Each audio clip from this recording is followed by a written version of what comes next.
I'm doing fine, Chuck. I'm actually live streaming on YouTube today as well. I'm trying a new format to see if I can do both at the same time, so more viewers can either watch me on Twitter, Periscope, or YouTube. Wow, YouTube, Twitter, Periscope. You know, it's like chewing gum and playing golf at the same time, right? Yeah, something like that. Okay. Hey, I gotta tell you, I can't mess around too much here because you have a very in-depth report. But I just want to start out, boy, with fake news running crazy, and all of the other side, the Trump haters, the way they're going crazy. I was watching out numbers today, and normally we don't have a guy, that would just get on there and really go crazy, but he's making these statements about, he's not doing that well, in fact, right now he's got the lowest ratings of any president in the history of the United States. Rap Newsom just came out and he's like 4 points ahead of what Obama was at the same time he was in office this time. Yeah. They just don't let up, do they? And it appears they just don't want to learn. I actually kind of been, watching some of the social media, and I stayed up all night and watched, the president meet with North Korea's leader. And the way they report this, it's just the president can't win for losing. There's nothing he can do that will make him happy. And a majority of the coverage was, well, he's dealing with a dictator who kills people and treats his own people poorly. And I'm like, so does Saudi Arabia, most of the Middle East, a lot of Africa. We seem to have no problem dealing with those countries. So, they're really reaching on this one. And I think that if you're an average American citizen and you watched what took place in Singapore, that you got a feeling that, again, when those 3 prisoners came home and were released from North Korea, you felt like, this is a good day for America. This is another one of those good days for America. Because why not talk to somebody and at least get peace out there and put it on the table rather than just go immediately to war. We've had 30 years of prior administrations, both parties, none, and as you reported at the top of the hour, none of them have made any efforts to get any kind of concessions from the North Korean government. And this president's going to do that. And I think it just kills the establishment and it kills the mainstream media that they think they're right on all of this stuff and their policy and their way of negotiating is the best way. Yet Donald Trump has come into office, a political rookie, and he's taking over, and he's actually getting things done. And he's doing it, and he's reaching out and talking to countries. We've talked about Iran over the last several months. This has got Iran completely spun up. Yeah, and all of a sudden, it's the Democrats. Well, you're not going to do this. Through Congress, this has to be ratified. Wow. Are they reading the script they used with Obama? No, wait a minute. They never mentioned that with Obama, did they? Well, they didn't. And I was at a seminar yesterday at the Carnegie Endowment. It's an international peace study organization. And they actually had a fair and balanced panel. 2 thought they were, that nothing was going to happen with North Korea, and the other 2 were cautiously optimistic about what was going to happen. The majority of them were, Asian descent and lived in the region. And, when it came to the U.S. side, there was a question that came up and said, well, what do you think that Trump's going to do? What's Congress's role in this? How are they going to come in and control the situation? And, the gal, she spoke and she said, well, Congress is in charge of sanctions. Yeah, they are, and they do that. And Congress can come in and tell the president what he can't do with regard to sanctions and discussions. But the word never really came out that, we need to focus on a treaty. And that's what was missing from the Iranian deal. And if the president's able to get a treaty...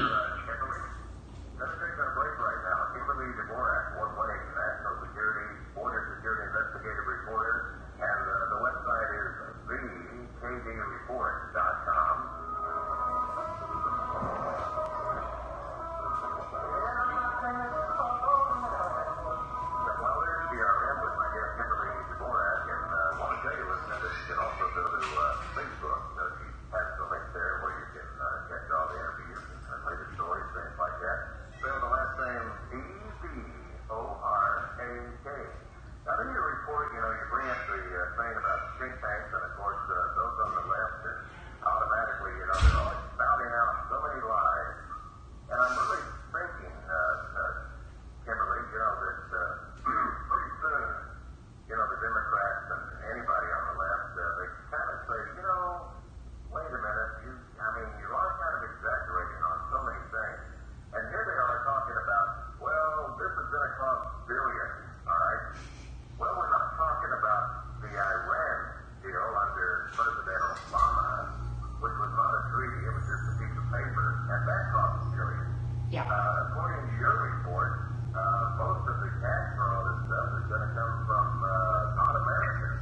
Yeah, it's going to come from Japan as well as South Korea, who obviously have the most to gain from peace on the region there and on the peninsula.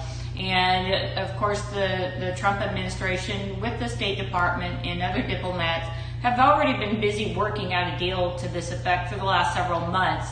It hasn't been publicized for obvious reasons, but they've worked on a deal. This is not going to cost the United States taxpayer the money. The expense in all this comes from finding the nuclear weapons, dismantling the program, and then you've got to take all of the different components and the biological chemicals and whatnot out of the country. And it's a lengthy and costly expense. When I was at the Carnegie Group, they were saying it was going to be like the 15-year region before they could completely clear out North Korea of all of its nuclear arsenal. Other people have said that's ludicrous, that you're looking at 18 months to 2 years for something like this. And I suspect that if the Trump administration is involved with it, they're going to try to do this as expeditiously as possible, which is exactly what the South Koreans have been saying. And since the 2018 or the Olympics earlier this year, they've been working to bring North Korea into the fold, unify the peninsula, get rid of the nuclear fear, and I would have to believe that after Kim left his country on a Chinese plane and headed to Singapore and stayed first class, and the island is like a 5-star island, and saw how the rest of the world actually lives, he's looking at it, you better believe he's looking at it saying, how can I get some money out of this? And if this is what it's going to take for me to travel around the world like a rock star and get all of this attention on TV, I just have to give up these nuclear weapons. Then you know what? I'm going to do that because it will better my life. And I think what he's doing is he's negotiating his retention of power. And I think in essence, that's what this will come down to. The Kim Jong-un regime wants to retain power, essentially for its entire life. But to join the world stage, they will give up the nuclear weapons. I know there's a slight saying there that where his future, flashed before his eyes when President Trump showed him that video. Yeah. Look, here's what it could look like. The hotels, the condos, swimming pools, the golf course. Yeah. It's beautiful. And on his interview, he's talking about, I'm in the real estate. And I'm thinking, wow, this does look good. Yeah. What they did, these naysayers, Schimmer and Pelosi, I guess they think they're not going to make their, $4 million this year somehow or the other. They don't do this. But, he already destroyed that missile testing site. Yeah. He also stopped launching the rockets and threatening Guam and going over Japan and all this stuff. They just, Hillary didn't win, Kimberly. Yeah. They can't get over it. No, and I think too that when I went to the seminar yesterday, I learned quite a bit about the region that I did not know too much, and it appears that President Trump is seeing that Russia is kind of re-engaging with China, and that's a pretty big block of two big countries to go against the United States. So his effort to kind of sandwich something in between that is to go and unify the North and South Korean peninsulas so they become America's ally. Now this will completely tick off China because they don't want U.S. involvement in the region whatsoever. And so, it was kind of split. Half the people believe that, this is all planned out by China. They've got it all worked out. They're going to dupe the president, and he's going to withdraw all the troops, and they're going to think that there's going to be peace, and there's not going to be, and then they're going to come swooping in, and China will completely rule that part of the world. On the other side, the others are saying, no, we don't think that is the way it's going to work out. We think it's quite the opposite, that this is what Trump is doing in his negotiating skills to make sure that the U.S. does stay involved in the region and does have a say as to what's going on, because you'll have a unified peninsula that will be, is a highly successful, South Korea is a highly successful country. and they're doing extraordinarily well under the trade agreements with the United States. You add that to North Korea, then you're going to have even more business that's going to be taking place behind the United States and North Korea. Potentially billions or trillions of dollars could exchange hands. And that's what the Trump's looking at. He's looking at the bigger picture, saying, look, there's money to be made. I want to make it. And I'm letting my businesses in America make that money. And also for these naysayers, all of this is not going to happen and be cemented in concrete by the midterm election. Okay? No. It ain't going to happen. That's fact. The interesting thing, did you hear the interview, I think, John Hannity, I guess, had an interview with the president. And, the only thing that we're doing right now, the main thing, he said he's going to cut out these exercises that we've been conducting. And he brought up how much those things cost, how much money it's costing American taxpayers. The B-52s. And he wouldn't even tell me what it is because it's so staggering. Yeah. Well, I think this is, and this is one of the first questions that I asked my Pentagon contacts about, because, the media said, oh, well, they took the Pentagon by surprise. The president never discussed this with them. That's nothing further could be from the truth. I mean, the president has been talking with, members and leadership over the Pentagon for months on this. We just finished up with our war games, as the president wants to call it. Others will call it military exercises. The president likes to use war games. We've already finished that. We just... That's been used ever since, the 40s, the 50s, yeah. War games. Well... I was doing it, in the 60s. Yeah. So it's nothing new. But in this part of the world, we just finished up. So we're not even scheduled to even have any further exercises or war games taking place until next year. So in essence, what difference does it make if the president says we're not going to do that anymore? Because we're not going to do that anymore this year. It's already done with. But the media is taking a look at this, and they're taking the first part of the sentence and saying, well, this is what the president said, and that's just not true. And they leave out the second part of the sentence where Mattis comes around and says, oh no, we've been talking about this with the president for quite some time, and we feel it's appropriate. There has to be give and take in relationships, especially as a high, national security precedent as this issue represents for our country. You have to give and take. I don't think it's necessarily that big of a give to say, we won't do any more military exercises for the next year or so, which weren't going to happen anyway, so it's really a moot point. But the media is grasping at straws here, trying to find something to embarrass the president with, and there's just not a lot out there on this. Yeah, and, like he's just going to stumble in there, doesn't know what he's doing. Yeah. And it's Kimberly's excellent report, all right? I'm going to take the time to read this, Kimberly, because I want you to listen to this, and especially, you on the other side and the fake news crowd. The mainstream media claiming that President Trump went to the Singapore summit unprepared was met with anger from Secretary of State Mike Pompeo, who told reporters, now listen, before discussing the summit, I want to address a report to the New York Times that suggests that the U.S. team lacks the technical expertise of dismantling North Korea weapons program as part of all these talks. I want to address that report directly. For over 3 months, an interagency working with a group of over 100 experts across government has met multiple times per week to address technical, logistical issues associated with dismantling North Korea's weapons program. The same experts also covered North Korea's nuclear, chemical, biological, and missile program. They have all of these experts, and like Kimberly told you, they talked about it for months and months before he went in there. He didn't just hop on Air Force One and land and shake hands and say, hey, let's go have a snack later. It didn't happen that way.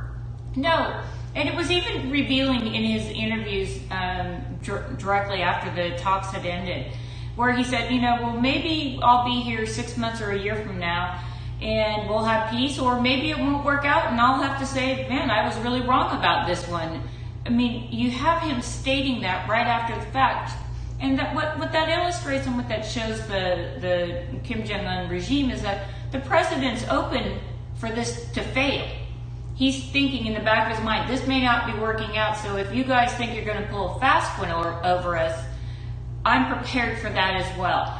That's what that tells me when he makes statements like that. He's like kind of quietly like looking at the regime saying, look, here's your chance to join the international community and be a part of the world and be able to travel around the world and rejoin society and, you know, bear the fruits of the labor. People will not be starving in your country any longer. There'll be investment. There'll presumably be Trump hotels and all kinds of commerce. But don't think that for a second you're going to pull one over us, because I have no problem coming back here in 6 months or a year and saying, it's over, I made a mistake, I was wrong. And he put that out there very, very clearly right after the event. Yeah, they just can't handle it, can they? No. I mean, it's you know, you got Robert De Niro, you know, pulling his back. Here was MSNBC anchor Stephanie, is that ruling? R-U-X-L-E? I have Rural. no idea. Rural. But, oh yeah, I use the F word when I'm in the shower, you know, F Trump. And, Yeah. wow, thanks a lot for that experience. Yeah. And then HBO host, Beautiful Power, he's saying he's rooting for an economic recession to hit the United States soon because it would help get rid of President Donald Trump. Yeah. Can you believe this? Well, These guys what pay a lot of money. what this tells, I think, the electorate and the voters is that the mainstream media, the Hollywood elites, still don't get it. They still don't understand why President Trump won the election and Hillary did not win. And if they carry on down this road, short of the president shooting someone in broad daylight, which I believe he mentioned during the campaign trail, he will be reelected in a landslide. The people are not going to vote against their pocketbooks. Oh, wait a minute, I'm getting more money in my pocketbook. Oh, I better vote against Trump. That darn tax cut's giving me too much money. That's not going to be, you're looking at Iran that's going to most likely have regime change within a year. You're looking at North Korea, denuclearizing. You're looking at these things. These are all good things. And the president sometimes is, criticized for, winning too much. But he's going down his list of campaign promises and he's checking the boxes. And it's going to be pretty difficult for people, average people. The masses are the ones who vote. They're the ones who are going to look at this and say, the president, wow, he said he was going to do this, he did that. And you can already see the campaign ads with the Robert De Niro's and the Barbara Streisands and the Nancy Pelosi's making all of these comments. I can already see the campaign ads for this, and people are gonna watch that over and over and over again in November and in November of 2020 or 2019 when the election will take place. It's not a winning strategy for the Democrats. They've got to come up with something better, and this continuation is only going to ensure that the president gets reelected. And if he continues down this road, I mean, what's to stop him? Today, now we learned that he's up. That people have put him up for receiving the Nobel Peace Prize. He'll actually earn it if he gets peace on the Korean Peninsula. So think. That Nobel Peace Prize, I have no faith in it whatsoever. At one time it was a prestigious award, and I guess it still is, in everybody's mind but mine.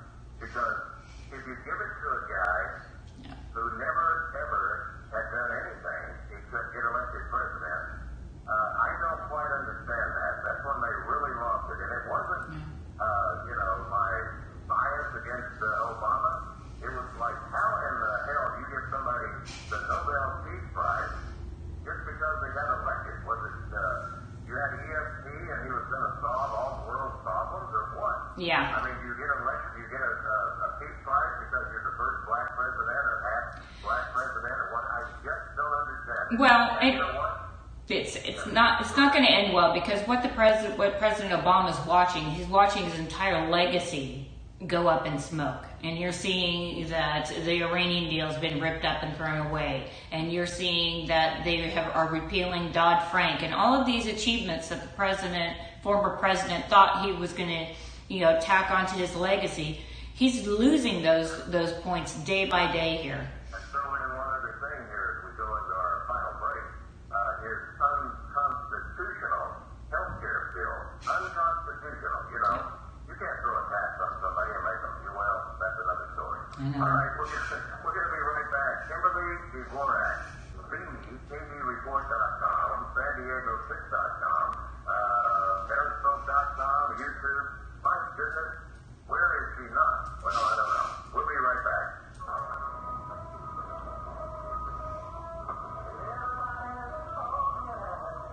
CRN just wanted to quit. I guess Kimberly Dvorak, D-V-O-R-A-K, and discussing her latest blustery Trump to give peace a chance with North Korea.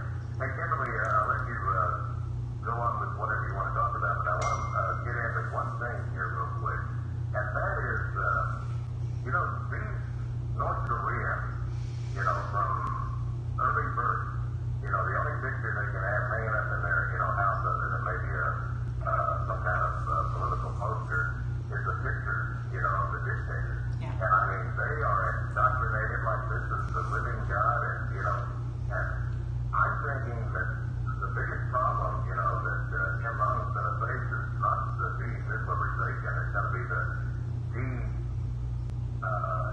indoctrination. Yeah. Okay, you know what I'm saying? Yeah. Well, How are these people all of a sudden going to say, wow, what do you mean we get to walk on the streets and don't get locked up? You know what I'm saying? yeah. Well, the thing is, I think that one of the representatives from South Korea made a pretty valid point about this, that Kim Jong-un couldn't even get on an airplane to get to Singapore. They had to borrow a plane from China with the Chinese flag on it. They had to have somebody, albeit the United States, pay for the hotel room.